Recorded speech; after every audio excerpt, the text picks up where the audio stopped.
যেতে চাচ্ছি যাতে সবাই একটু কোরিলেট করতে পারে। হোয়াট ইজ আইএমসিআই অনেক সময় জিজ্ঞেস করা হয়। আইএমসিআই মানে কি? এমনিতে যদি অ্যাব্রিভিয়েশনটা করি আমরা, এটা হচ্ছে কি integrated management of childhood illness. সবাই কি শুনতে পাচ্ছেন আমাকে? সাউন্ডটা কি ক্লিয়ার আছে? Yes ma'am, clear ma'am. Okay, তাহলে integrated management of childhood illness, this is called the IMCI. এটা বেসিক্যালি একটা গভর্নমেন্টের প্রজেক্ট। হ্যাঁ, আপনারা জানেন যে গভর্নমেন্ট অনেকগুলো প্রজেক্ট হাতে নেয়, তার মধ্যে one of the project is IMCI. কেন এটা নেওয়া হয়েছে? To reduce the infant mortality, to reduce the child mortality, to reduce the neonatal mortality rate. আমি তিনটা কথা বললাম। ইনফ্যান্ট কারা? যারা 1 বছর পর্যন্ত আছে, বয়স 1 বছর, তাদেরকে আমরা বলবো ইনফ্যান্ট। কারণ neonate 0 to 28 days of life, জন্মের পরে একেবারে শূন্য দিন, যেদিন জন্মালো সেদিন হচ্ছে 0 day। সেই থেকে শুরু করে 28 days পর্যন্ত লাইফের যে সময়টা, that is the neonatal period. তাহলে নিউনেটাল পিরিয়ডেও কিছু ডেথ হয়ে যায়। ইনফ্যান্ট মানে 1 বছর বয়স, 1 বছর বয়সের মধ্যেও কিছু ডেথ হয়। আর চিলড্রেন আমরা বলি আন্ডার 5 years, 5 বছরের নিচে সবচেয়ে বেশি আমরা ডেথটা দেখি। তাহলে গভর্নমেন্ট দেখলো যে বাচ্চাদের মধ্যে ডেথ রেটটা অনেক হাই, এবং সেটা আবার 3টা ক্যাটাগরির মধ্যে 3 রকম, মানে কিছু ইনফ্যান্ট ডেথ হচ্ছে, কিছু নিউনেট ডেথ হচ্ছে, কিছু চিলড্রেন আন্ডার 5 ডেথ হচ্ছে। তো গভর্নমেন্টের একটা প্রজেক্ট ছিল how to reduce this infant mortality, this childhood mortality rate. এই ডেথগুলোকে কমানোর জন্যই গভর্নমেন্ট কি করলো, কিছু প্রজেক্ট হাতে নিল। তার মধ্যে one of the project is IMCI. এই আইএমসিআই কিভাবে কাজ করে সেটা আমরা একটু ডেফিনেশনটা দেখলে বুঝতে পারবো। It is an evidence based syndromic approach to case management that support the rational, effective and affordable use of drugs and diagnostic tools. একটু কঠিন কথা, সহজভাবে আমরা যদি মনে রাখতে চাই, এটা হচ্ছে একটা syndromic approach for case management. যে কোনো একটা কেসকে ম্যানেজ করার জন্য আমরা সিন্ড্রোমিক অ্যাপ্রোচ মানে কি, প্রত্যেকটা পেশেন্ট আমরা একই জিনিসগুলো দেখব। কেউ কিছু বলতে চাচ্ছেন? কেউ কি কিছু জানতে চাচ্ছেন?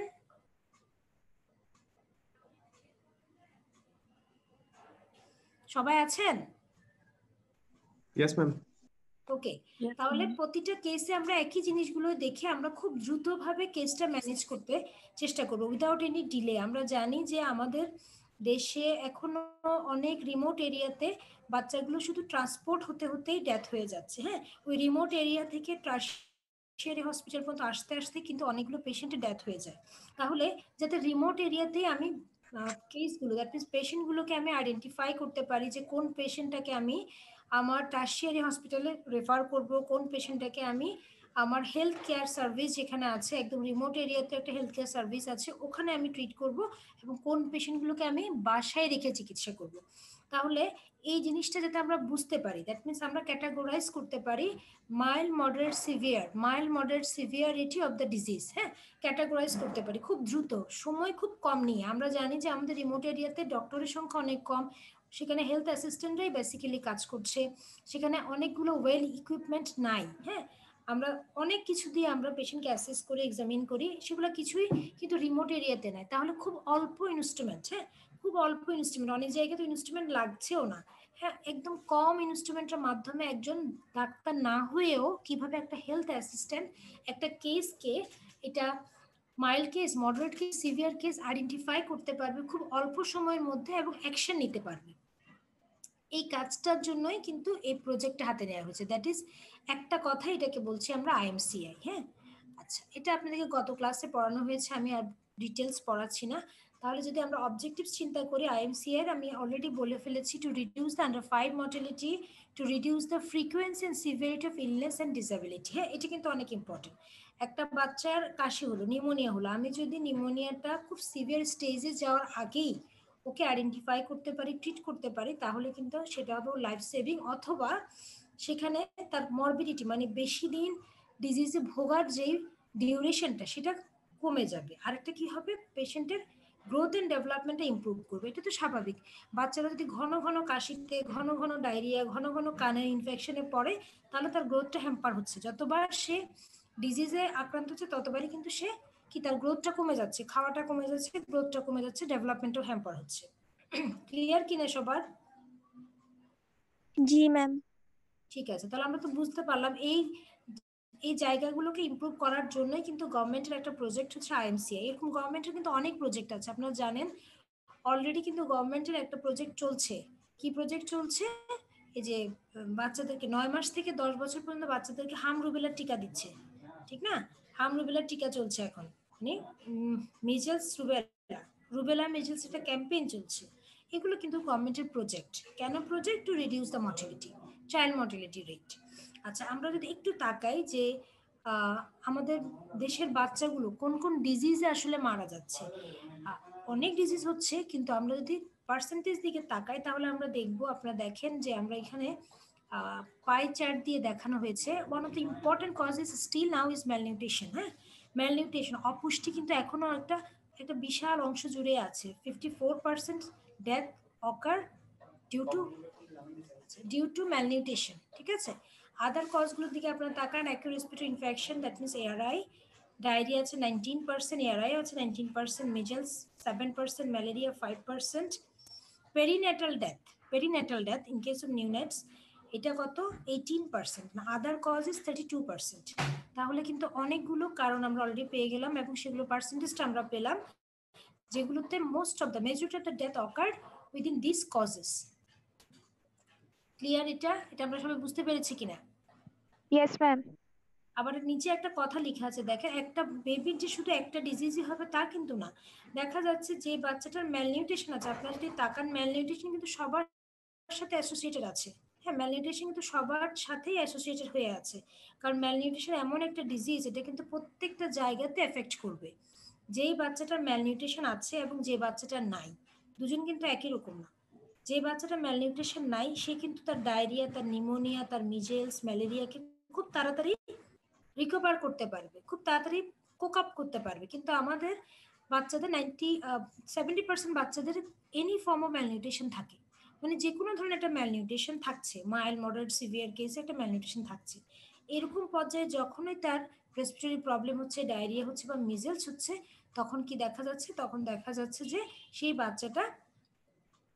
বাচ্চাটা কিন্তু সেভাবে ডিজিজটাকে কমবেট করে আসতে পারছে না। কারণ আমরা জানি ম্যালনিউট্রিশন মানে হচ্ছে কি প্রোটিন এনার্জি ম্যালনিউট্রিশন, হ্যাঁ, এনার্জিও কম, প্রোটিনও কম। আর আমাদের যে বডির ইমিউনিটি আছে, ইমিউন সিস্টেমটা ডেভেলপ তৈরি হচ্ছে কি দিয়ে? Immune system is made up of what? Protein. Protein, that means এই যে অ্যান্টিবডি, অ্যান্টিজেন, হ্যাঁ, এগুলো কিন্তু সবই প্রোটিন ইন নেচার, আমরা জানি। তাহলে প্রোটিন যদি কম থাকে, এগুলো কে করবে? ফাইট করার তো কেউ নাই, তাহলে পেশেন্টটা ডেথটা বেশি হবে। এই হচ্ছে আমাদের পরিস্থিতি আর কি। হ্যাঁ, এখন আমাদের এভাবে আমাদের ম্যালনিউট্রিশন আমাদের সাথে আছে, এভাবে আমাদের ডিজিজগুলো আছে। এই সব ডিজিজগুলোকে আমাদের কি করতে হবে? খুব তাড়াতাড়ি আইডেন্টিফাই করে কিভাবে আমরা তাড়াতাড়ি অ্যাকশন নিতে পারি, এইটাই আমাদের আইএমসিআই। এইটাই কিন্তু এই কনসেপ্ট থেকে কিন্তু আইএমসিআই তৈরি হয়েছে, আর কিছু না।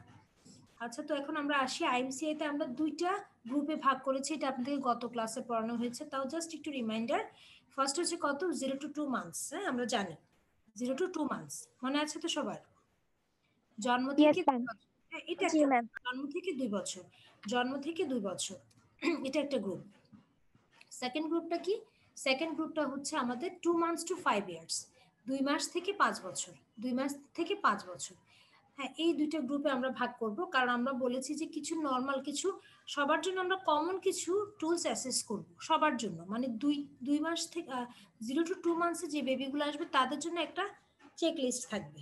এই চেক লিস্টে সবাইকে আমরা এই চেক লিস্ট ধরে অ্যাসেস করব। আর 2 months to 5 years জন্য আমাদের আলাদা একটা চেক লিস্ট থাকবে, তাদের সবাইকে আমরা এই চেক লিস্টে অ্যাসেস করব।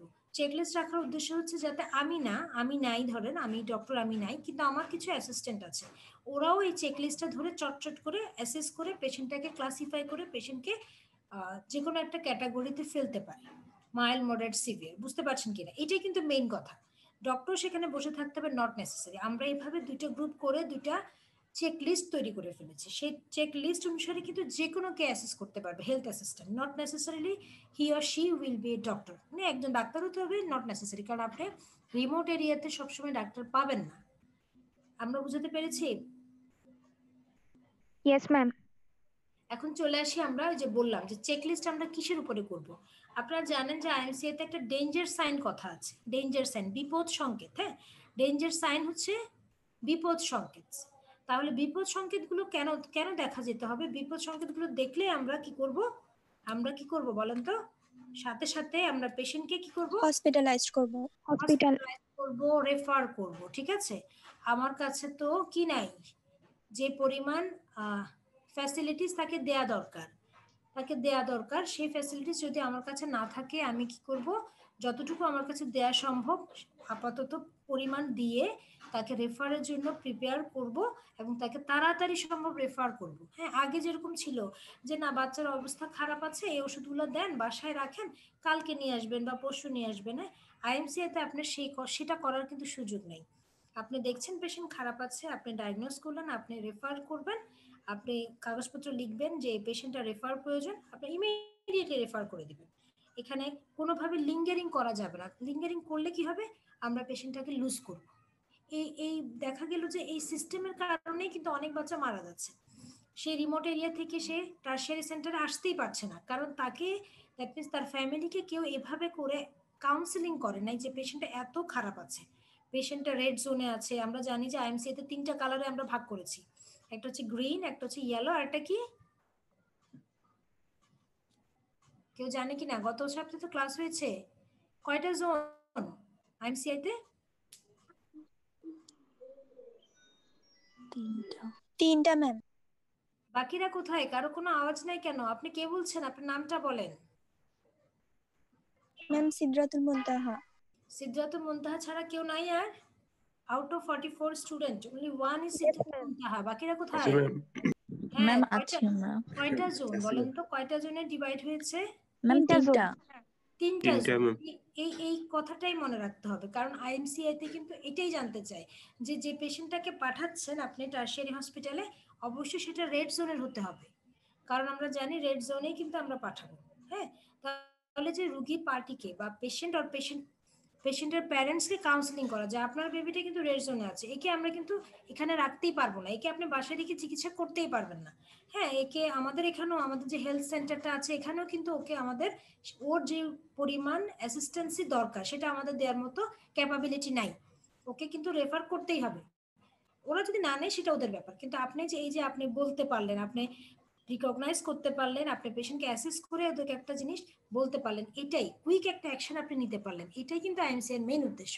কারণ বেশিরভাগ রোগী কিন্তু আমরা এভাবে হারাতাম, এভাবে করে রেড জোন ডিভাইডেশন হতো না, ইয়েলো জোন ডিভাইডেশন হতো না, রোগীর পার্টিটা বুঝতো না, ওনারা মনে করতো আচ্ছা ওষুধ দিয়েছে, এগুলো বসে বসে খাওয়াই বাসায়, দেখা যাক না কি হয়। এই দেখা যাক না কি হওয়ার মধ্যে কিন্তু অনেক বাচ্চাই খারাপ হয়ে যেত, এবং এদেরকে টারশিয়ারি সেন্টারে যখন পাঠানো হতো বা যখন ওরা নিয়ে আসতো ততক্ষণে কিন্তু পেশেন্ট ডেথ হয়ে যেত। ঠিক আছে, আচ্ছা এখন আমরা একটা ডেঞ্জার সাইন, দেখেন ডেঞ্জার সাইনগুলো কিন্তু খুব ইজি, কিন্তু পরীক্ষায় সবসময় এটা জিজ্ঞেস করে, কারণ আইএমসিআই তে ডেঞ্জার সাইন থাকলেই আমরা রেড জোনে ফেলে দিব। এই কথাটা সবাই বুঝতে পারছে কিনা? ডেঞ্জার সাইন থাকলেই কিন্তু আমরা রেড জোনে ফেলে দিব, সেখানে আমাদেরকে পেশেন্টকে ইমিডিয়েট কিছু অ্যাকশন নিতে হবে, ইমিডিয়েট কিছু অ্যাকশন নিয়ে আমরা পেশেন্টকে রেফার করতে হবে। ক্লিয়ার? সবাই বুঝতে পেরেছি? Yes ma'am. তাহলে ডেঞ্জার সাইন থাকলেই কিন্তু জি রেড জোন। ম্যাম। ওকে, এখন ডেঞ্জার সাইন কিন্তু আবার দুইটা গ্রুপের জন্য দুই রকম, 0 to 2 months এর জন্য আলাদা, 2 months to 5 years এর জন্য আলাদা। এখন আমরা পড়ছি 2 months to 5 years। Danger sign কয়টা আছে 2 months to 5 years এর জন্য? 4টা আছে। আমি সবসময় মনে রাখার জন্য আপনাদেরকে বলে দিই যে মাথায় 2টা, মাথায় আছে 2টা আর মুখে আছে 2টা, যাতে আপনারা মনে রাখতে পারেন। ঠিক আছে, এটা জাস্ট একটা ক্লু আর কি, আর কিছু না। তাহলে কনভালশন আমরা জানি ব্রেনে হয়। হ্যাঁ, কনভালশন মানে কি? খিঁচুনি। খিঁচুনি কোথায় হয়? ব্রেনে হয়। তাহলে কনভালশন। সেকেন্ড হচ্ছে লেথার্জিক আর আনকনশাসনেস, এটা তো আমরা বুঝি। লেথার্জিক মানে কি? দুর্বল হয়ে নেতিয়ে পড়ে যাওয়া, আর আনকনশাস হচ্ছে আমরা যখন কি হয় কনশাসনেসটা লুজ করি, হ্যাঁ, অচেতন হয়ে যাই। আর থার্ড ওয়ান কি? মুখে 2টা বললাম, not able to drink or breast feed, বাচ্চাটা কিছু খেতে পারছে না অথবা ব্রেস্ট ফিড করতে পারছে না, মানে সব বাচ্চা তার ব্রেস্ট ফিড হবে না, 2 বছর পর তার ব্রেস্ট ফিড করছে না, সে বাচ্চা কিন্তু পানিও খেতে পারছে না, এত দুর্বল যে সে পানিও খেতে পারছে না। আর ফোর্থ ওয়ান হচ্ছে ভমিটস এভরিথিং, মানে সে যা খাচ্ছে সেটা সে ধরে রাখতে পারছে না, সে বমি করে সব বের করে দিচ্ছে। তাহলে ক্লিয়ার আছে 2টা? জি ম্যাম। মাথায় আমি 2টা মনে রাখার জন্য, আর মুখে 2টা। ঠিক আছে, সে খেতে পারছে না অথবা যা খাচ্ছে সব বের করে দিচ্ছে।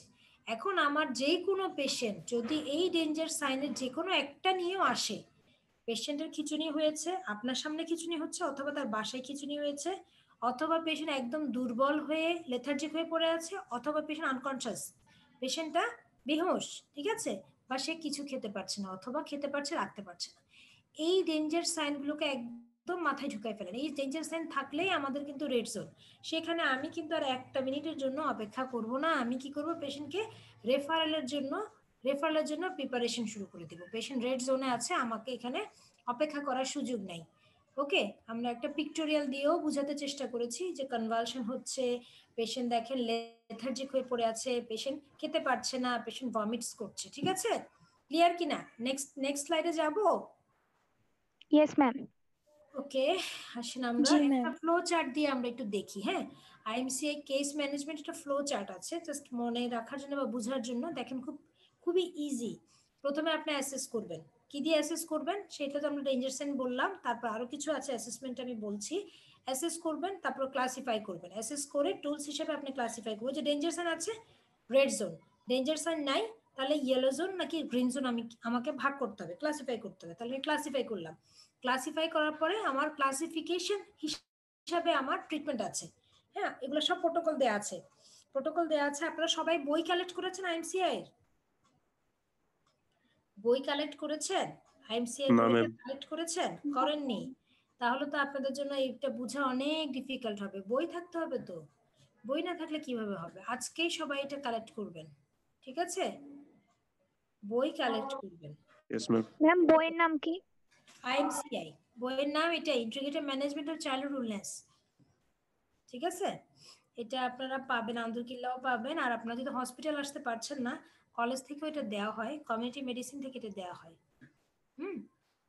আচ্ছা, তাহলে দেখেন আমরা ক্লাসিফাই করবো। এই ক্লাসিফাই অ্যাকর্ডিং টু ক্লাসিফিকেশন আমাদের ট্রিটমেন্ট প্রোটোকল রেডি করা আছে, সেই হিসেবে আমি ট্রিটমেন্ট দিব। ট্রিটমেন্ট অথবা রেফার, ওই যে বললাম, হয় আপনি এখানে রাখতে পারবেন ইয়েলো বা গ্রিন জোন হলে, অথবা রেড জোনে আছে পেশেন্টকে আমি রেফার করে দিব। রেফার করার আগে আমার কাউন্সিলিং করতে হবে, কাউন্সিলিং করবো, এরপর আমি ফলো আপ করবো। তার মানে যে পেশেন্টকে আমি রেফার করে দিলাম ওকে আমি রেফারের কাউন্সিলিং করবো, যে পেশেন্টকে আমি ট্রিট করলাম তাকে আমি ট্রিটমেন্টটা বুঝাই দিলাম, কখন আসবে বুঝাই দিলাম, তাকে আবার আমি ফলো আপ করবো। এটা আমরা বুঝতে পেরেছি তো? Yes, ma'am. সবাই বুঝতে পেরেছি? জি ম্যাম। Yes ma'am. অ্যাসেস করব, ক্লাসিফাই করব, ক্লাসিফাই হিসেবে আমি ট্রিটমেন্ট দিব। আর রেফার যদি করে দিই সেটাও করতে পারি। তারপর রেফার করলে রেফারের কাউন্সিলিং, ট্রিটমেন্ট করলে ট্রিটমেন্টের কাউন্সিলিং। এবং ট্রিটমেন্ট করার পর পেশেন্টকে কিন্তু ফলো আপ করতে হবে। আইএমসিআই কিন্তু ফলো আপ মাস্ট, ঠিক আছে? ফলো আপ কিন্তু মাস্ট। আসেন এখন ওই যে অ্যাসেসমেন্টের কথা বললাম, আমরা তো অলরেডি 3-4টা ডেঞ্জার সাইন পড়ে ফেললাম। তাহলে আমি প্রথমে এই 4টা ডেঞ্জার সাইন আছে কিনা চেক করে ফেলবো। তারপর আমি 4টা মেইন সিমটম আছে কিনা চেক করবো।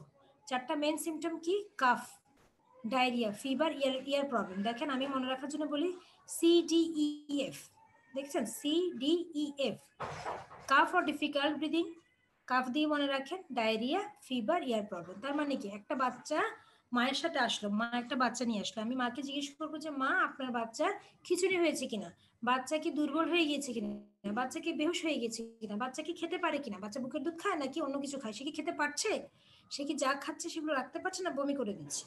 তাহলে আমার জেনারেল অ্যাসেসমেন্ট মানে জেনারেল ডেঞ্জার সাইন দেখা শেষ, ঠিক আছে? এরপর আমি জিজ্ঞেস করবো যে মা আপনি কি সমস্যার জন্য এসেছেন। মা তখন বলবে আমার বাচ্চা কাশি, বা আমার বাচ্চা পাতলা পায়খানা করছে, বা বাচ্চার কানে সমস্যা, বা বাচ্চার জ্বর এসেছে, হোয়াট এভার। তাহলে 4টা মেইন সিমটমের যে কোনো একটা হতে পারে।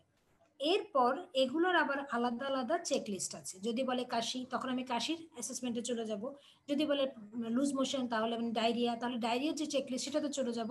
ফিভার হলে ফিভারের চেকলিস্টে চলে যাব। ইয়ার প্রবলেম হলে ইয়ার প্রবলেমের চেকলিস্টে চলে যাব। এটা করার পরে এই চেকলিস্ট ধরে তাকে ক্লাসিফাই করার পরে তারপর আবার কিছু অ্যাসেস করতে হবে নিউট্রিশন। ওই যে বললাম আমাদের এখানে তো আবার এই প্রবলেমের সাথে ম্যাল নিউট্রিশন অ্যাসোসিয়েটেড থাকলে তাকে আমার আরো ক্লোজলি অবজার্ভ করতে হবে। তাহলে তার নিউট্রিশন স্ট্যাটাসটা কেমন, তার হেলথ কেমন, ওয়েট কেমন, হাইট কেমন, এটা দেখতে হবে। ইমিউনাইজেশন স্ট্যাটাসটা কেমন, বাচ্চাটা কাশি নিয়ে আসছে, সে একটা ভ্যাকসিনেশনও সে দেয়নি, এটা একটা ইম্পর্টেন্ট ব্যাপার না? তারপরে আসেন ডেভেলপমেন্টটা কেমন, আদার কোনো সমস্যা আছে কিনা, ঠিক আছে? তাহলে ইন শর্ট আমরা আইএমসিআই তে কি কি কাজ করি সেটা আমরা এই চার্টটাতে নিয়ে আসলাম। বুঝতে পেরেছি আমরা সবাই? Yes, ma'am. বুঝতে পেরেছি কিনা দেখতে জি পাচ্ছেন? ম্যাম। তাহলে সবাইকে ডেঞ্জার Yes সাইন ma'am. সম্পর্কে জিজ্ঞেস করে ফেলবো, তারপর তার কি সমস্যা, সে যেই সমস্যা নিয়ে আসে সেই সমস্যা চেকলিস্টে তাকে ক্লাসিফাই করব। পাশাপাশি তার নিউট্রিশন স্ট্যাটাস, পাশাপাশি তার ইমিউনাইজেশন স্ট্যাটাস, তার ডেভেলপমেন্ট কেমন বা তার অন্য কোনো প্রবলেম আছে কিনা সেগুলো কিন্তু আমরা দেখে ফেলবো। আচ্ছা, এবার আমরা চলে আসি এই ম্যাম পিক্টোরিয়ালটা। কোনো সমস্যা? ম্যাম এই 4টা সিমটমের মধ্যে যদি রোগীর 4টা সিমটমই দেখা যায় তখন? মানে ডেঞ্জার সাইন যদি 4টাই থাকে? না, ডেঞ্জার সাইনের পরে তো আমরা হচ্ছে হ্যাঁ সিমটমটা দেখেছি, হ্যাঁ ওই হ্যাঁ হ্যাঁ হ্যাঁ সিমটমটা কি হ্যাঁ 4টা হয়? হ্যাঁ হ্যাঁ হতে পারে, কোনো সমস্যা নেই। তাহলে দুইটাই আপনি অ্যাসেস করবেন। একটা বাচ্চা জ্বরও আছে, তার আবার কাশিও আছে, ঠিক না?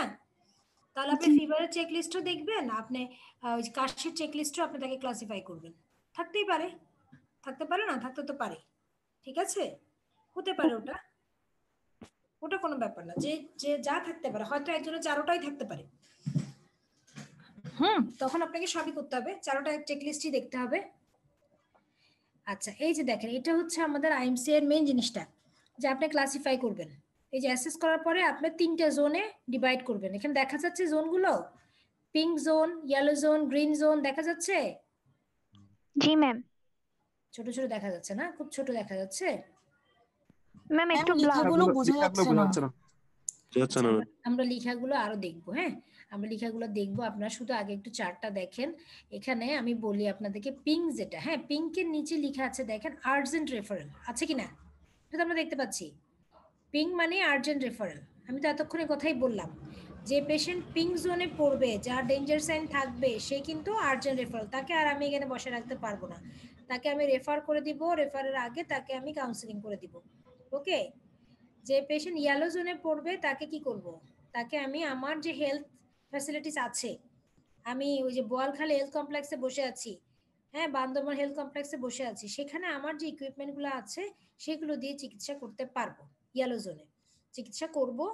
সাপোজ তার নিউমোনিয়া আছে, আমি তাকে চিকিৎসা দিব, দিয়ে বলবো যে আচ্ছা আপনি বাড়ি চলে যান, 5 দিন পরে আসবেন বা 2 দিন পরে আসবেন। তাহলে ফলো আপ ইম্পর্টেন্ট। এটা হবে আমাদের গ্রিন জোনে। ইয়েলো জোনে আমি তাকে রেখে, ওখানে রেখে চিকিৎসা করব। ঠিক আছে। আবার ইয়েলো জোনে কিছু পেশেন্টকে কিন্তু আমি ওরাল ড্রাগ দিয়ে 2 দিন পরে আসতে বলতে পারি। গ্রিন জোনে যে থাকবে তাকে একটু দীর্ঘদিন, একটু লম্বা দিন পরে ফলো আপে আসতে বলতে পারবো। তবে ডিপেন্ড করবে হচ্ছে, আপনারা দেখেন, pink zone urgent referral, yellow zone out patient ফ্যাসিলিটিসে আপনি ট্রিটমেন্ট করবেন, আর গ্রিন জোন হচ্ছে হোম ম্যানেজমেন্ট, বাসায় খুব অল্প স্বল্প যেগুলো কাশির সিরাপ, মধু, তুলসী পাতা, হ্যাঁ, এগুলো রস খাওয়ায় মা চিকিৎসা করবে বাসায় বসে। কথা বুঝতে পারছেন? মানে ওইটা খুব মাইল্ড সিমটমের পেশেন্ট। বুঝতে পারছি আমরা? জি ম্যাম। Yes, জি ma'am. ম্যাম। দেখা কম যাচ্ছে, এই তো।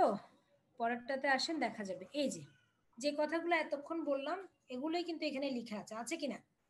পিঙ্ক মানে patient require urgent hospitalisation, hospitalisation লাগবে, আমার ওই ফ্যাসিলিটিসে হবে না, আমি ওকে পি রেফারেল কিছু ট্রিটমেন্ট দিয়ে দিব, দিয়ে আর্জেন্টে রেফার করব। ইয়েলো জোনে যে থাকবে তাকে আমি স্পেসিফিক মেডিকেল ট্রিটমেন্ট দিব, অ্যাডভাইস দিব, তারপর তাকে আমি ওপিডিতে রাখতে পারি, আমার ওপিডিতে, অথবা আমার যেখানে হেলথ ফ্যাসিলিটিস আছে ওখানে রাখতে পারি। আর যারা গ্রিন জোনে থাকবে, খুব মাইল্ড সিমটম, হ্যাঁ, খুব মাইল্ড সিমটমে পাচ্ছি, simple advice on home management, may require some home remedy, safe home রেমেডিসের জন্য আমি অ্যাডভাইস দিয়ে দিব। এটাই হচ্ছে মেইনলি কি, এটাই হচ্ছে আইএমসি এর কাজ, যাতে আমি খুব দ্রুত বুঝতে পারি যে আমার পেশেন্টটা কোন জোনে আছে, এবং সেই হিসেবে আমি যাতে অ্যাকশনটা নিতে পারি, যাতে কোনো পেশেন্টের ডিলে না হয়, কারণ ডিলে হলেই কিন্তু ডেথ রেটটা বেড়ে যাবে। ক্লিয়ার এখন? বুঝতে পারছি আমরা? জি ম্যাম। Yes, ma'am. ওকে, এখন আমরা চলে আসি কাশিতে, কাফ। কাফে চলে আসেন। দেখেন, কাফ দেখা যাচ্ছে তো? এটা কিন্তু আমরা কাদের কথা বলছি? 0 to, এরা আমরা বলছি এখন 2 months to 5 years এর কথা। ওই গ্রুপটাতে আমরা আছি, ঠিক আছে? 2 months to 5 years, 2 months to 5 years এর একটা বাচ্চা আপনার কাছে আসলো, আপনি জেনারেল ডেঞ্জার সাইন দেখবেন, মাকে জিজ্ঞেস করলেন যে কি সমস্যা, মা বললো যে আমার বাচ্চার কাশির সমস্যা, ব্রিদিং ডিফিকাল্টি, কাশির সমস্যা, শ্বাস নিতে কষ্ট হচ্ছে, দম ফেলতে পারছে না, আমাদের মায়েরা বলে দম ফেলতে পারছে না, ঠিক আছে? তখন আপনি কি করবেন? প্রথমে আপনি ডেঞ্জার সাইন আছে কিনা দেখবেন। ডেঞ্জার সাইন আপনি দেখবেন, এনি ডেঞ্জার সাইন, যেটা 4টা আমরা বলেছিলাম, অথবা chest in drawing or stridor in a calm child. দেখেন, stridor in a calm child, হ্যাঁ, স্টাইডরটা কি জিনিস? এটা হচ্ছে একটা মিডিয়াম পিঞ্চ সাউন্ড, এক ধরনের সাউন্ড শোনা যাবে, যেটা কেন হয়? Due to the obstruction the upper airway. Upper এয়ারওয়েতে যদি অবস্ট্রাকশন হয় সেক্ষেত্রে আমরা একটা সাউন্ড শুনতে পাই। এই সাউন্ড শোনার জন্য কিন্তু কোনো স্টেথোস্কোপের ইউজ লাগবে না, এটা আপনি কিন্তু বেয়ার এয়ার দিয়ে শুনতে পারবেন, আপনি নিজে কানেই শুনতে পারবেন, কোনো ইকুইপমেন্টের প্রয়োজন হবে না, কোনো ইকুইপমেন্টের প্রয়োজন হবে না। ঠিক আছে, এই তিনটের যে কোনো একটা থাকলে, চেস্ট ইনড্রয়িং মানে কি, বুকের যেই চেস্টের যেই কি রিব কেস আছে, রিব কেসের নিচের যে অংশটা সেটা প্রতিটা শ্বাসের সাথে ভিতরের দিকে ডেবে যাবে, প্রতিটা শ্বাসের সাথে ভিতরের দিকে ডেবে যায়, দিস ইজ দ্য চেস্ট ইনড্রয়িং। তাহলে যদি কোনো বাচ্চার এরকম 2 মাস থেকে 5 বছরের বাচ্চার যে কোনো ডেঞ্জার সাইন অথবা তার চেস্ট ইনড্রয়িং আছে অথবা তার শ্বাসের সাথে আমি একটা অ্যাবনর্মাল সাউন্ড শুনতে পাচ্ছি, এই তিনটার যে কোনো একটা যদি আমি পাই, আমি তাকে ক্লাসিফাই করব as severe pneumonia or very severe disease. যে কোনো একটা লিখলেই হবে, severe pneumonia or very severe disease, severe pneumonia or very severe disease আমি লিখে তাকে আমি কি করব first dose of appropriate antibiotic দিয়ে দিব, আর্জেন্ট রেফার করে দিব হসপিটালে। ক্লিয়ার? আর্জেন্ট রেফার করে দিব হসপিটালে। ওকে, Yes, Yes, ma'am. ma'am. তারপর দেখেন সেকেন্ডটাতে আসেন, আমি দেখলাম যে মা আসলো, মাকে আমি জিজ্ঞেস করলাম ডেঞ্জার সাইন নাই, বাচ্চার চেস্ট ইনড্রয়িং নাই, স্টাইডর নাই, কিন্তু বাচ্চাটা দ্রুত শ্বাস নিচ্ছে, যেটাকে আমরা কি বলি ফার্স্ট ব্রিদিং, দ্রুত শ্বাস নিচ্ছে, সেটাকে আমরা কি বলি ফার্স্ট ব্রিদিং। আচ্ছা, ফার্স্ট ব্রিদিং আমরা কোনটা কখন বলবো, এটা আপনাদের গত ক্লাসে পড়ানো হয়েছিল, ডক্টর রোকসানা আপনাদেরকে পড়িয়েছিল, মনে আছে? Yes, ma'am. জি বলেন ম্যাম। তো, একটা বাচ্চার বয়স হচ্ছে 1 বছর, এই বাচ্চাটার শ্বাস রেসপিরেটরি রেটটা কত হলে আমি বলবো ফার্স্ট ব্রিদিং? ম্যাম 40 থেকে কম।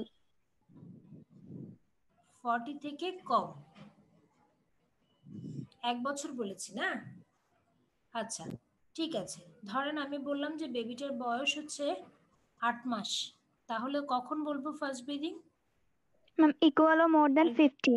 ইকুয়াল অ্যান্ড মোর দেন 50, ঠিক আছে। তাহলে বেবিটার বয়স হচ্ছে, আমরা তো 2 মান্থস থেকে ধরলাম না, বেবিটার বয়স হচ্ছে 5 মাস, তখন কত হবে, কখন বলবো ফার্স্ট ব্রিদিং? Ma'am, 50 হলেই 50 or more, more. 50 or more। 0 to 2 months কখন বলবেন first breathing? Equal or more than 60. 60 beats per minute, ঠিক আছে। তাহলে আমরা সবাই ক্লিয়ার তো এই ব্যাপারটাতে, ফার্স্ট ব্রিদিং কখন বলবো সবাই ক্লিয়ার তো? এটা কিন্তু Yes, পরীক্ষায় একদম জিজ্ঞেস করা হবে কাকে ফার্স্ট ব্রিদিং বলা হয়। তাহলে দেখেন আমি বললাম যে ওর কোনো ডেঞ্জার সাইন নাই, ওর কোনো স্টাইডর নাই, চেস্ট ইনড্রয়িং নাই, কিন্তু তার দ্রুত শ্বাস আছে। এখন তার বয়সটা কত আমাকে জেনে নিতে হবে, জেনে নিয়েই আমি দেখবো যে তার শ্বাসটা আসলেই ফার্স্ট ব্রিদিং কিনা।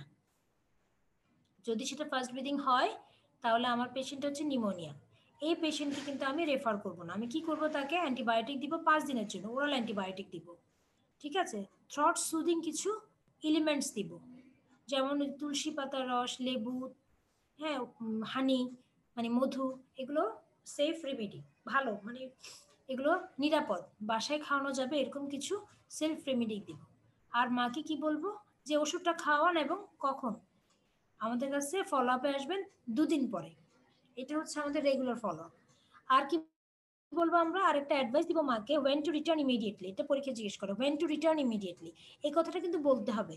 এখন ডাক্তার সাহেব 5 দিনের জন্য ওষুধ দিয়েছেন আর বলেছেন 2 দিন পরে আবার নিয়ে আসবেন, কিন্তু দেখা গেল যে 1 দিন পরেই বাচ্চাটার খুব দ্রুত শ্বাসকষ্ট, অনেক বেশি শ্বাসকষ্ট হচ্ছে, বাচ্চাটার খিঁচুনি আসলো বা বাচ্চাটা খেতে পারলো না, ওই যে আমরা যে ডেঞ্জার সাইনগুলো বলেছি, হ্যাঁ, অথবা ওই যে স্টাইডর একটা সাউন্ড শোনা যাচ্ছে, যে কোনো কিছু ডেভেলপ করে গেল, তখন কিন্তু মা কি করবে, আপনার কাছে আনবে না। কেন আনবে না? আপনি তো বলেননি যে এরকম কোনো লক্ষণ দেখা গেলে সাথে সাথে আমার কাছে নিয়ে আসবেন, ঠিক আছে। তাহলে কি করতে হবে, advice mother went to return immediately, তাহলে মাকে কিন্তু অ্যাডভাইস দিতে হবে যে মা এমনিতে এই ওষুধগুলো দেন, যদি কোনো অসুবিধা না হয় 2 দিন পরে দেখা করবেন।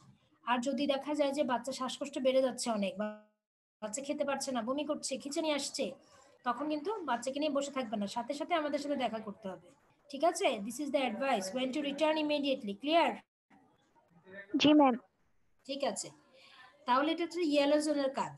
এরপর আমি মা বললো যে বাচ্চার কাশির সমস্যা, কিন্তু আমি কোনো সাইন পাচ্ছি না, আমি দেখছি আমি কোনো ডেঞ্জার সাইনও পাচ্ছি না, আমি কোনো চেস্ট ইনড্রয়িং পাচ্ছি না, স্টাইডর পাচ্ছি না, ইভেন ফার্স্ট ব্রিদিংও পাচ্ছি না, খুশখুশে একটা কাশি দিচ্ছে, সর্দি কাশি হলে দেয় না, সর্দি কাশি হলে তো 2-1টা কাশি দেয়, নাক দিয়ে পানি পড়ে, সেরকম যদি হয় আমি কিন্তু এটাকে ক্লাসিফাই করব as no pneumonia, only cough and cold. No pneumonia, only cough and cold. ঠিক আছে, আমার এই পেশেন্ট কিন্তু গ্রিন জোনে আছে।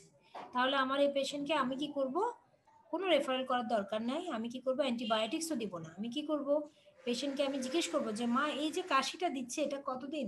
মা যদি বলে এটা তো অনেক দিন, 1 মাস প্রায়, তাহলে আমি রেফার করব। কারণ 1 মাসের বেশি যদি শুকনো কাশি থাকে, সেটা আবার আমার ব্রঙ্কিয়াল অ্যাজমা না টিউবারকুলোসিস, এটা অ্যাসেস করার জন্য আমাকে হায়ার সেন্টারে পাঠাতে হবে। ঠিক আছে। আর যদি বলে না এই তো 2-4 দিন ধরে একটু একটু কাশি দিচ্ছে, তাহলে আমি কি করব, কোনো অ্যান্টিবায়োটিক দিব না। ওই যে বাসায় যেগুলো গরম পানি, মধু, হ্যাঁ, তুলসী পাতা, এগুলো খাবে, লেবুর রস, এগুলো খাবে, এগুলো খাবে। আর মাকে আমি বলবো যে মা যদি কোনো সমস্যা হয়, যদি দেখা যায় শ্বাস দ্রুত নিচ্ছে অথবা খিঁচানি, বমি, হ্যাঁ, অথবা বাচ্চার শ্বাস নেওয়ার সময় শব্দ শোনা যাচ্ছে, এরকম সাইন যদি দেখা যায় সাথে সাথে আমাদের কাছে নিয়ে আসবেন। আর না হলে বাচ্চাকে 5 দিন পরে দেখা করবেন। যদি বাচ্চার ইমপ্রুভমেন্ট না হয়, উন্নতি না হয়, যদি উন্নতি না হয় 5 দিন পরে আসবেন। আর যদি এরকম কোনো সমস্যা দেখা যায় 5 দিনের জন্য বসে থাকবেন না, যত দ্রুত সম্ভব নিয়ে আসবেন। ক্লিয়ার কিনা, সবাই বুঝতে পেরেছি? জি ma'am. Yes, ma'am. Yes ma'am. ঠিক আছে, এটাই হচ্ছে মেইন কথা। এই নিউমোনিয়া আপনাদের পরীক্ষায় আসবে, নিউমোনিয়া আপনাদের পরীক্ষায় দেওয়া হবে, শর্ট কেস দেওয়া হয় পেডিয়াট্রিক্স থেকে। এখন নিউমোনিয়া স্যাররা রাখবেই, এই জন্য এই চার্ট আপনাদেরকে মুখস্থ করে ফেলতে হবে। আর এই যে রেসপিরেটরি রেট, ফার্স্ট ব্রিদিং বলার জন্য রেসপিরেটরি রেট নাম্বারটা দিয়ে আমরা কখন বলবো, সেটার একটা চার্ট আমি আপনাদের জন্য নিয়ে এসেছি। এটা আপনারা গত ক্লাসে পড়েছেন, জাস্ট একটু রিমাইন্ডারের জন্য নিয়ে আসলাম। ক্লিয়ার? তাহলে আমাদের আইএমসিআই-তে আপনাদেরকে এতটুকু পড়ালেই, মানে নিউমোনিয়া রিলেটেড এতটুকু পড়লে, এতটুকু জানলেই চলবে। আমরা অনেক বেশি পড়াবো না, অনলাইন ক্লাসে অনেক বেশি পড়াই, কোনো লাভ নেই। কেউ কিছু মনেও রাখতে পারে না, শুনেও না। এখন পর্যন্ত কারো কোনো সমস্যা আছে কিনা কাশি রিলেটেড, মানে কাফ রিলেটেড কোনো প্রবলেম আছে কিনা ম্যাম, বলে? নিউমোনিয়া তো হচ্ছে আমরা শুধু সাইনটা দেখে ডিটারমাইন করতেছি, এখন কি ওইখানে সিমটমের কোনো ব্যাপার আছে? ওই যে আমরা 4টা হ্যাঁ। সিমটম যেটা পড়ছি, 4টা সিমটম কোনটা? ওই যে ডেঞ্জার সাইন।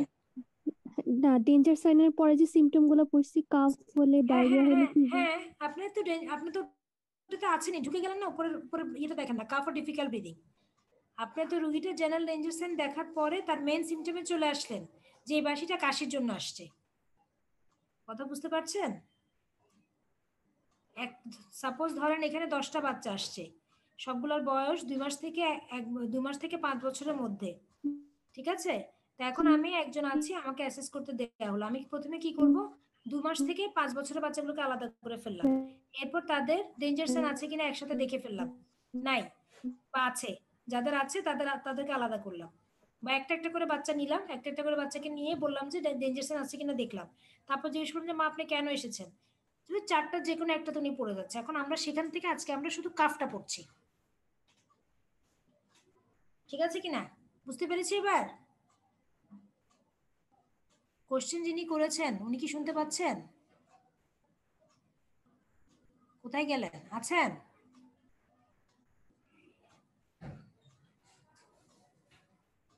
শোনা যাচ্ছে? জি ম্যাম, যাচ্ছে। আচ্ছা, ঠিক আছে, এবার বুঝতে পারছেন আমার কথা? Yes ma'am. Yes, ma'am. আসলে আমরা আরেকটা ছোট টপিক পড়ে ফেলি, ইয়ার প্রবলেম। আমি বলেছি কাশিটা আমাদের শেষ, এখন আমরা ইয়ার প্রবলেম বলবো, কানের সমস্যা। কানের সমস্যাও সেম, দেখেন একটা ফ্লোচার্ট দেখলে আপনারা বুঝতে পারবেন। এই যে দেখেন, এখানেও একই। বাচ্চা মাকে জিজ্ঞেস করবেন প্রথমে ডেঞ্জার সাইন আছে কিনা। ডেঞ্জার সাইন থাকলে তো ডেঞ্জার সাইন আছে, তারপর আমরা ওই 4টা মেন সিমটমের মধ্যে একটা মনে আছে তো, CDEF না? ই দিয়ে হচ্ছে আমাদের ইয়ার প্রবলেম, এফ দিয়ে হচ্ছে ফিভার, মনে থাকবে? তাহলে ইয়ার প্রবলেমটা আমরা পড়ছি। আমরা কিন্তু ডায়রিয়া আর একটা কি ফিভার আজকে পড়ছি না, ডায়রিয়া ফিভার কিন্তু আজকে আমরা পড়ছি না। ঠিক আছে, ওটা আমরা আরেকদিন পড়বো, আজকে আমরা ইয়ার প্রবলেমটা পড়ছি। তাহলে ডেঞ্জার সাইনের পরে আমরা কি জিজ্ঞেস করলাম, আমরা জিজ্ঞেস করলাম যে মা বললো যে বাচ্চার কানের সমস্যা আছে, কানে অসুবিধা আছে, কানটা দেখানোর জন্য আনছি। তখন আমরা কি জিজ্ঞেস করবো, ইজ দেয়ার ইয়ার পেইন? বাচ্চার কি কানে ব্যথা আছে? বাচ্চার কি কান দিয়ে কোনো পুঁজ বা ময়লা আসে? যদি সেটা আসে তাহলে কতদিন ধরে আসে? এগুলো আপনি কাকে জিজ্ঞেস করবেন? মাকে জিজ্ঞেস করবেন। ক্লিয়ার? তাহলে মা বাচ্চার কানে ব্যথা আছে কিনা, আর একটা কি কান দিয়ে কোনো ময়লা বা পুঁজ পড়ে কিনা, পুঁজ বা পানি আসে কিনা। ঠিক আছে, এগুলো মাকে কোশ্চেন করবেন। তারপর আপনি কানটাকে দেখবেন, কি দেখবেন? Look for the pass training from the ear. কান থেকে পুজ আসতেছে কিনা এটা কিন্তু আপনাকে দেখতে হবে। Feel for the tender swelling behind the ear. কান থেকে কোনো পুজ আসতেছে কিনা দেখবেন, আর কানের পিছনে কোনো সোয়েলিং আছে কিনা, কানের পেছনে কোনো ফোলা আছে কিনা দেখবেন।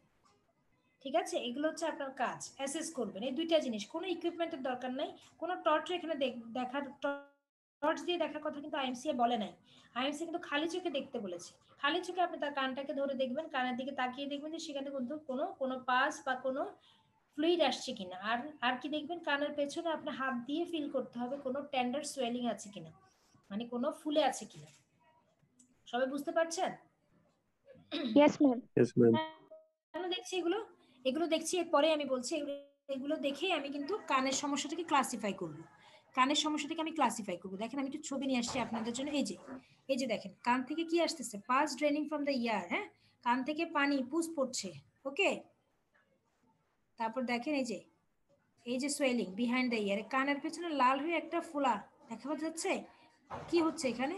কানের পেছনে, আমাদের কানের পেছনে সবাই হাত দিয়ে দেখেন, একটা শক্ত জায়গা আছে। সবাই কানের পেছনে হাত দিয়ে দেখেন, একটা শক্ত হার্ড একটা বনি প্রমিনেন্স আছে কিনা। এটা কি? Yes, ma'am. Mastoid. Mastoid board. তার নিচে কি আছে? Middle ear. Middle ear. মাইট দিব, মাইট কি আছে? Mastoid antrum. Mastoid antrum. Mastoid antrum. Antrum. Master অ্যান্ট্রামের ভিতরে কি আছে? ইয়ারের কোন পার্টটা থাকে? Master air cell. তার মানে কি? এগুলো হচ্ছে হিয়ারিং সেল, ইনার ইয়ার, ঠিক না? ইনার ইয়ার না, ইনার ইয়ারের পার্টই তো হিয়ারিং সেলগুলো, যেগুলো দিয়ে আমরা কানে শুনতে পাচ্ছি। বুঝতে পারছি কিনা আমরা? Yes, ma'am. হ্যাঁ, আমাদের কানের মেইন যে পার্টটা যেটা দিয়ে আমরা শুনবো, সেটা কিন্তু আমাদের মাস্টয়েড বোনসের নিচেই আছে। মাস্টয়েড বোনসের নিচেই আছে। এই জন্য যখন ইনার ইয়ারে ইনফেকশন হবে, সেটা কিন্তু একটা সিরিয়াস ইনফেকশন, সেটা মনে রাখতে হবে। Inner year infection is always the serious infection. কেন? ইনার ইয়ার থেকে ইনফেকশন খুব দ্রুত ব্রেনে চলে যাবে, খুব দ্রুত ব্রেনে গিয়ে ব্রেনে মেনিনজাইটিস করে ফেলবে। ঠিক আছে? হ্যাঁ, Yes, ma'am. এই জন্যই আমার কানের পেছনে হাত দিয়ে দেখতে হবে। যখনই আমি দেখবো যে এখানে ব্যথা আছে, ফুলে আছে, তখন আর অপেক্ষা করার সুযোগ নাই।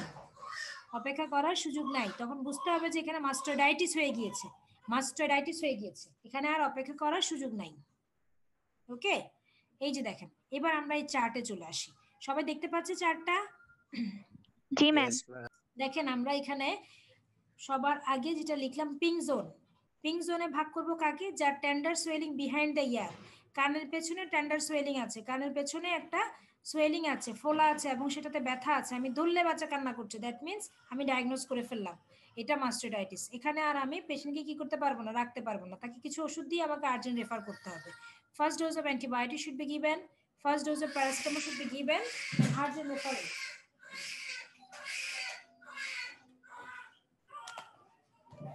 আর্জেন্ট রেফারেল করতে হবে। আচ্ছা, এরপর আসেন আমরা কি দেখব?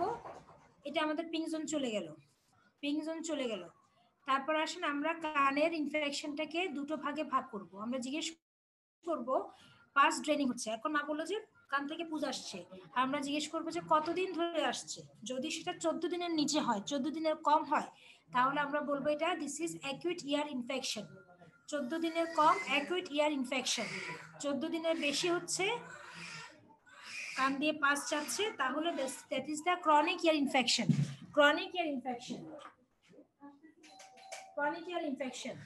ওকে, সবাই শুনতে পাচ্ছেন? Yes, ma'am. Yes, ma'am. ওকে, ঠিক Yes, আছে। ma'am. তারপর এখানে কেন বাচ্চা কোনো কানে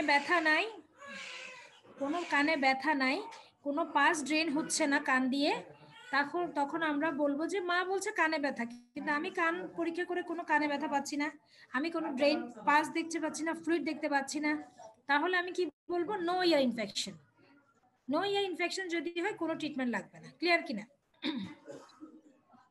Yes, ma'am. এখন মায়ের কাছে মনে হচ্ছে যে কানে সমস্যা, মা বলছে আমার মনে হচ্ছে কানে সমস্যা। আপনি পরীক্ষা করে কোনো কানে ব্যথাও পেলেন না, কোনো পাসও পেলেন না, কোনো ফ্লুইডও পেলেন না, আর কোনো কি টেন্ডার সোয়েলিংও পেলেন না, তাহলে আপনার অ্যাসেসমেন্ট হচ্ছে no ear infection. No ear infection হলে আমরা কোনো ট্রিটমেন্ট দিব না। ক্লিয়ার? ম্যাম ম্যাস্টারাইটিস হলে পাস ড্রেন হবে না কান থেকে? কি হলে বুঝি নাই? ম্যাম মাস্টার্ডাইটিস? ম্যাস্টারাইটিস হলে না পাস না কি না ড্রেন হবে? না না না না না না না মাস্টার্ডাইটিস হলে ইনফ্লামেশন তো ইনার ইয়ারে, ওটা একদম ভিতরে, ওখানেই বসে থাকবে যা যা হবে, বুঝছেন? ওখানে যে ইনফেকশনটা সেটা তো কানের একদম ভিতরের পার্টে, সেটা কিন্তু বাইরে না, সেটা বের হয়ে আসবে না। আমরা কেন আপনারা পড়েন নাই, অ্যানাটমিতে পড়েন নাই? অটাইটিস মিডিয়া কোথায় হয়? মিডল ইয়ার। মিডল ইয়ারের ইনফেকশনটাই কিন্তু কানের যে পর্দাটা আছে, ইয়ারড্রাম আছে, সেটাকে কি করে পারফোরেট করে আমাদের কানের বাইরে চলে আসতেছে। অটাইটিস মিডিয়া, সবসময় আমরা বলি না অটাইটিস মিডিয়া। এই যে অ্যাকুইট ইনফেকশন বললাম, এখানে ইনফেকশন কোথায় হচ্ছে? মিডল ইয়ারে। মিডল ইয়ারে যখন ইনফেকশন হবে সেটা কিন্তু পানি করবে অথবা ফ্লুইড করবে, করে সেটা বের হয়ে চলে আসবে, কানের বাইরে চলে আসবে, ঠিক আছে? এবং সেটা যদি 14 দিনের নিচে হয় তখন বলবো আমরা অ্যাকুইট ইনফেকশন। 14 দিনের চাইতে বেশি হলে ক্রনিক ইনফেকশন। কেন ভাগ করলাম? ট্রিটমেন্ট আলাদা। দেখেন, অ্যাকুইট ইনফেকশন হলে আপনি কি দিবেন? কানটাকে পরিষ্কার করে দিবেন, কোনো ওষুধ নাই, আছে ওরাল অ্যান্টিবায়োটিক দিবেন 5 দিন। ওরাল অ্যান্টিবায়োটিক 5 দিন দিবেন, কানের ব্যথার জন্য প্যারাসিটামল দিবেন, কানটা ক্লিনিং করবেন। ক্লিনিং, উইকিং মানে হচ্ছে কান ক্লিয়ার করতে হবে, পরিষ্কার করে দিতে হবে, 5টা ড্রেন করে দিতে হবে, আর ফলো আপ করবে 5 দিন পরে। যদি 14 দিন হয়ে যায়, 14 দিন ধরে কান এই অবস্থা মানেনি, 14 দিনের বেশি হয়ে গেল, তখন আপনি কি করবেন? কানটাকে ড্রাই রাখবেন, কানটা ক্লিন করার মাধ্যমে টয়লেটিং করবেন, আর ফলো আপ। বলেন ম্যাম, আমাদের 12টা থেকে ফরেনসিক মেডিসিনের ক্লাস আছে ম্যাম। ঠিক আছে, এই তো আমার লাস্ট স্লাইডেই চলে আসছি। এটা বুঝতে ওকে পেরেছেন ম্যাম। তো সবাই? জি ম্যাম। তাহলে থ্যাংক ইউ। আমাকে পার্সেন্টেজটা হোয়াটসঅ্যাপে পাঠিয়ে দিবেন বেলাল। ওকে ম্যাম, আমি পাঠিয়ে দিব ম্যাম। কারো কোনো কোশ্চেন আছে? ম্যাম ইয়ার প্রবলেমের ট্রিটমেন্টটা আরেকবার একটু। ইয়ার প্রবলেমের ট্রিটমেন্টটা হচ্ছে যখন মাস্টার্ডাইটিস হবে আপনি ফার্স্ট ডোজ অফ অ্যান্টিবায়োটিক দিয়ে দিবেন, আইভি দিয়ে দিবেন, আইভি অথবা আইএম দিবেন, ঠিক আছে? দিয়ে পেশেন্টকে প্যারাসিটামল দিবেন ব্যথা কমার জন্য, আর্জেন্ট হসপিটালাইজ করে দিবেন। আর যদি পেশেন্টের অ্যাকিউট ইনফেকশন হয় তাহলে মুখে অ্যান্টিবায়োটিক দিবেন 5 দিনের জন্য, প্যারাসিটামল দিবেন, কানটা ক্লিন করে দিবেন, আর ফলো আপে আসবে 5 দিন পরে, ঠিক আছে? ক্রনিক ইনফেকশন যদি হয় সেখানে কানটা শুধু ক্লিয়ার করবে আর ফলো আপে আসবে 5 দিন পরে, সেখানে কোনো অ্যান্টিবায়োটিক দিতে হবে না, কারণ অলরেডি সেটা ক্রনিক ইনফেকশন হয়ে গিয়েছে, ঠিক আছে?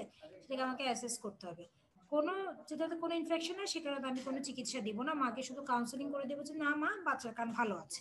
Clear? Yes ma'am. Okay, thank you. আমি আসসালামু আলাইকুম ম্যাম। হ্যাঁ, আমি ডক্টর ফিরোজা। আমি আসলে এখান থেকে চলে যাচ্ছি, আপনাদের সাথে আমার দেখা হবে না। সবাই আমার জন্য দোয়া করবেন ইনশাআল্লাহ।